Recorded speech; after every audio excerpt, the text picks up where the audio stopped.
इस चर्चा में भाग लेने का मेरा इरादा नहीं था।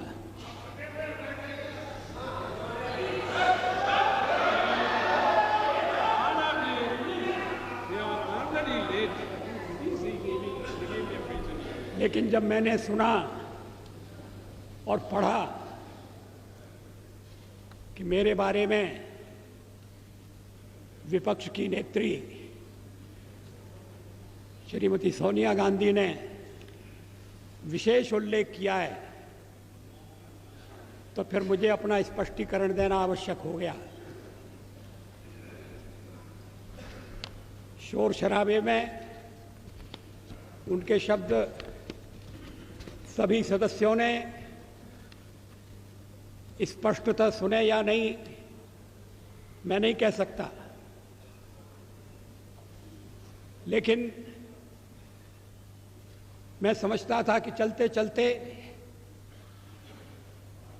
मेरा उल्लेख हो रहा है। लेकिन जब बाद में मैंने पूरा भाषण पढ़ा तो मुझे लगा कि ये चलते चलते नहीं है, ये छपते छपते भी नहीं है, ये पूरी तरह से सोच विचार करके भाषण दिया गया है। मैं उद्धृत कर रहा हूं उनके शब्दों को। The prime minister as the head of this government has to decide whether its primary duty is to protect the welfare of the people of India or to succumb to the internal pressure of his party and its sister organizations. क्या मतलब है इसका? Please Shrimati Sonia Gandhi क्या कहना चाहती हैं?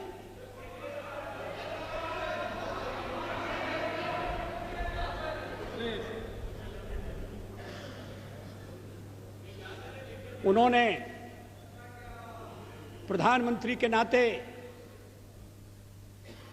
मेरे प्राथमिक कर्तव्य की याद दिलाई है। प्राइमरी ड्यूटी,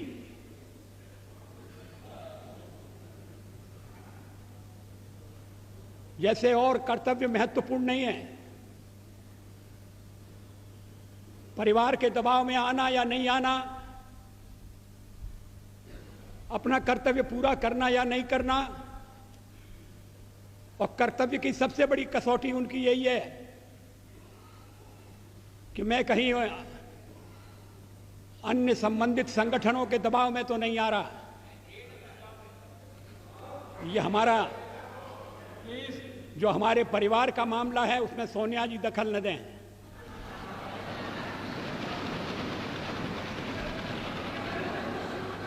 मैं प्रधानमंत्री हूं तो कांग्रेस की कृपा से नहीं, कांग्रेस के विरोध के बावजूद हूं, और जब तक लोग मुझे चाहते हैं मैं रहूंगा।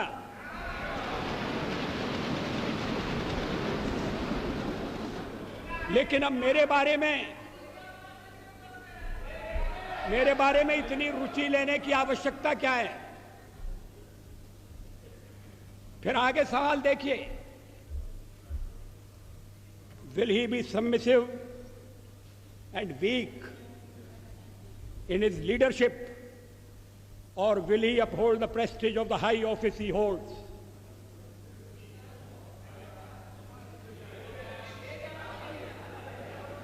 इसके पीछे क्या भावनाएं? ये कहने का मतलब क्या? ये मेरे ऊपर आरोप है कि मैं दबाव में काम कर रहा हूं, गलत है।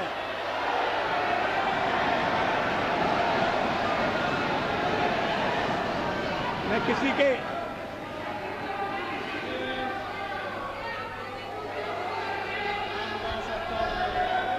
उपाध्यक्ष महोदय, मैं किसी के दबाव में काम नहीं करता। पार्लियामेंट का जीवन इस बात का साक्षी है। मैं अभी पढ़ रहा था 1961 में संयुक्त बैठक में मैंने जो भाषण दिया था मैं उसको पढ़ रहा था। वो दहेज के सवाल पर संयुक्त बैठक हुई थी और मैंने उस समय दहेज का विरोध किया था। मुझे बाद में सुनना पड़ा चर्चा में कि आप तो पुरातनवादी हैं, परंपरावादी हैं, या आप दहेज का विरोध क्यों कर रहे हैं?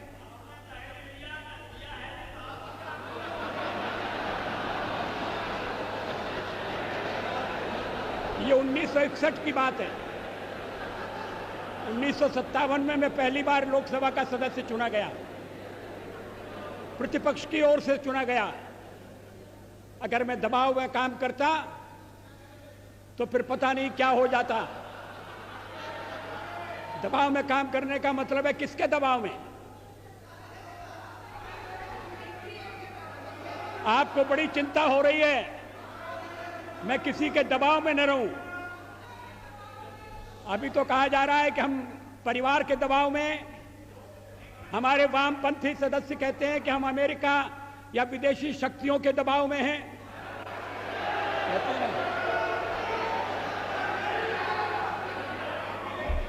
तो अगर हम दबाव में हैं और दबाव में काम करते हैं तो फिर मेरा दल और मेरे मित्र दल मेरा समर्थन क्यों कर रहे हैं?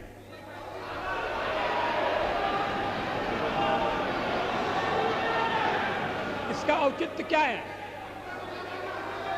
वो जानते हैं कि मैं दबाव में काम नहीं करता। संसार का विरोध मोल लेकर हमने अणु परीक्षण किया, किसी दबाव में हम नहीं आए। अणु परीक्षण के मामले में जो पूर्व प्रधानमंत्री हैं उन्होंने किस तरह से व्यवहार किया था मैं सारा चिट्ठा सदन के सामने रख सकता हूं।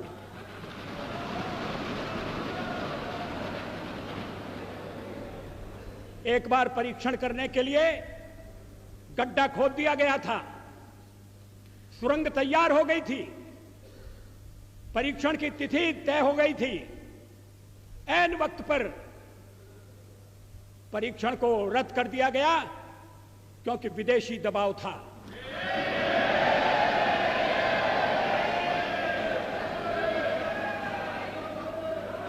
मैं दबाव में काम नहीं करता।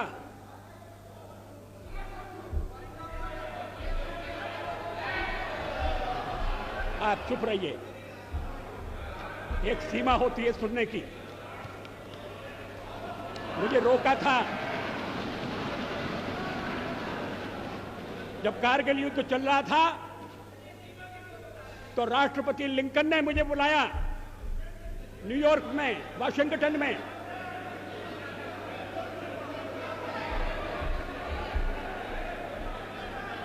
राष्ट्रपति क्लिंटन ने,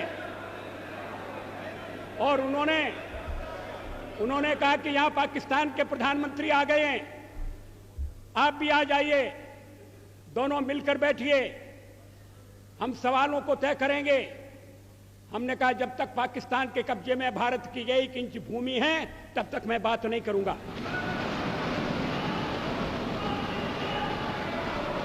और मैं अमेरिका नहीं गया,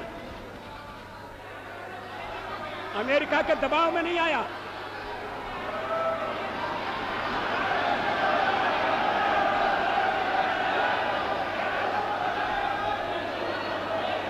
चालीस साल तक इन्हें क्यों बेचैनी हो रही है?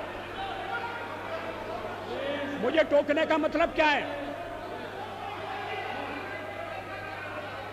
मिस्टर, आपको सच बात सुनना कड़वी लगती है?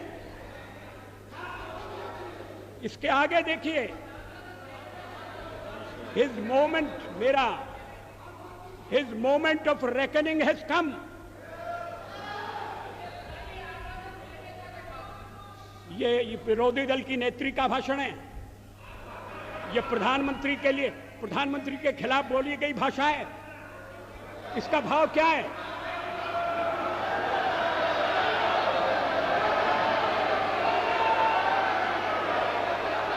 मेरी परीक्षा का दिन आ गया है, क्या मतलब है इसका? मैं रोज रोज परीक्षा दे रहा हूं।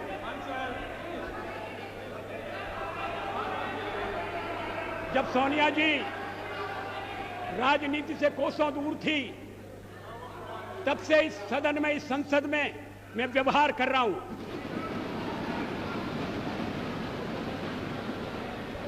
आज मुझे कटघरे में खड़ा किया जा रहा है।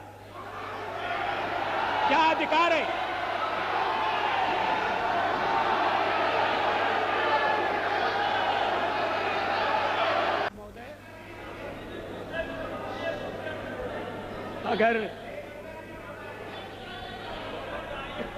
अगर मैंने अपने भाषण में किसी असंसदीय शब्द का प्रयोग किया है तो आप उसे देख लें, उसको निकाल दें, मैं आपत्ति नहीं करूंगा।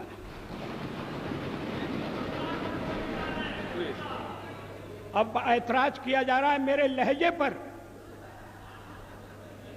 अब मैं लहजा तो इस उम्र में बदल नहीं सकता।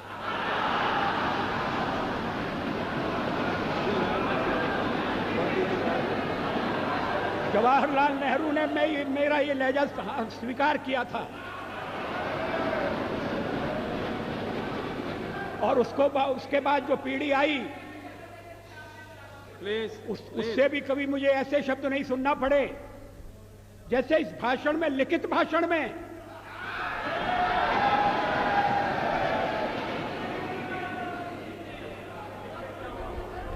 अभी मैंने पूरा भाषण पढ़ा नहीं है श्रीमती सोनिया गांधी का, मैं उद्धृत कर रहा हूं। Please stop this running commentary.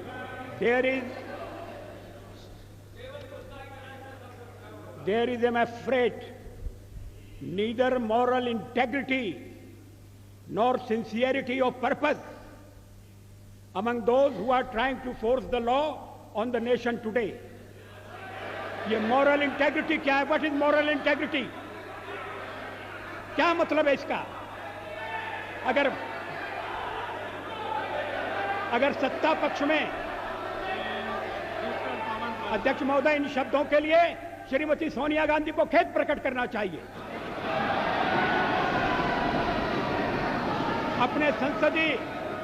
अपने लंबे संसदीय जीवन में मैंने न कभी अभद्र भाषा का प्रयोग किया है, न मैंने कभी अभद्राचरण किया है।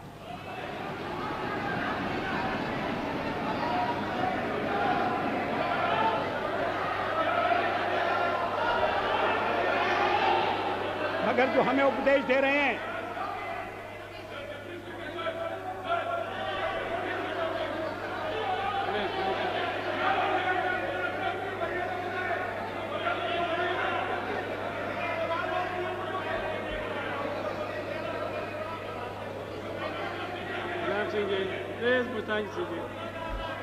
मुलायम सिंह जी प्लीज। अध्यक्ष महोदय,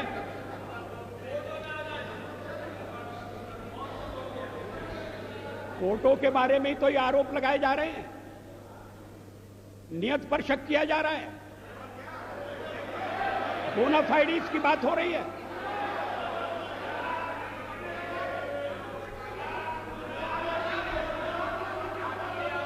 आप अगर टाडा लाएं तो ठीक है, आप अगर मीसा लाएं तो ठीक है, तब तो हमने आपकी नियत पर शक नहीं किया। आज नियत पर शक किया जा रहा है और इसलिए मुझे पीड़ा होती है।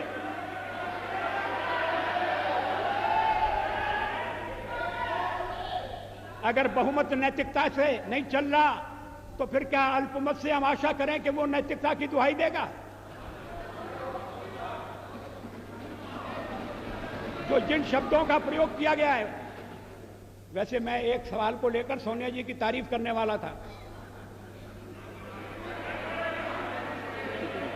इसी भाषण में उन्होंने कहा है कि हम आतंकवाद के खिलाफ आपके साथ खड़े रहेंगे, लड़ेंगे, लड़ते रहे हैं, आगे भी लड़ेंगे, और उसके बाद लड़ाई मेरे खिलाफ छेड़ दी। ये व्यक्तिगत आरोप हैं, ये नीति संबंधी आरोप नहीं है, ये सिद्धांतों का खंडन मंडन नहीं है, ये मेरे व्यक्तित्व पर लांछन है और मैं इसे बर्दाश्त नहीं कर सकता। अभी कर रहे हैं। Mr. Mr. Ramdas, मेरे सामने दो ही रास्ते हैं, या तो मैं जनता के कल्याण पर चलूं या दबाव में आऊं। ये कौन तय करेगा? आखिर मुझे जनता ने यहां पहुंचाया है, और अगर मैं दबाव में काम कर रहा हूं तो मेरे साथी मुझे छोड़ देंगे, मेरा दल मुझे छोड़ देगा। विरोधी पक्ष की नेत्री को ये बताने की जरूरत नहीं है कि या तो मैं दबाव में काम करूं और यही नहीं तो कल्याण करूं। मैं अपने ढंग से देश की सेवा करने का प्रयास करता रहा हूं और आगे भी करूंगा।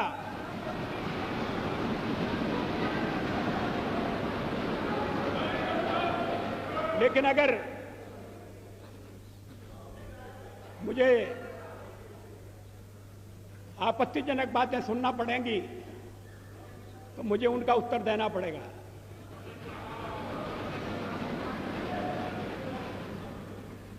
अभी भी मैं आपसे निवेदन कर रहा हूं अध्यक्ष महोदय, मैं आप उपाध्यक्ष हूँ।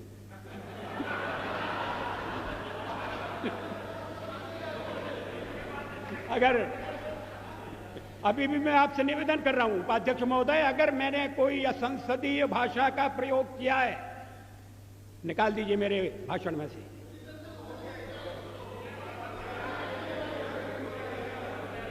क्यों नहीं है? तो फिर इतना मान लीजिए कि आपने जो शोरगुल मचाया वो बेकार था।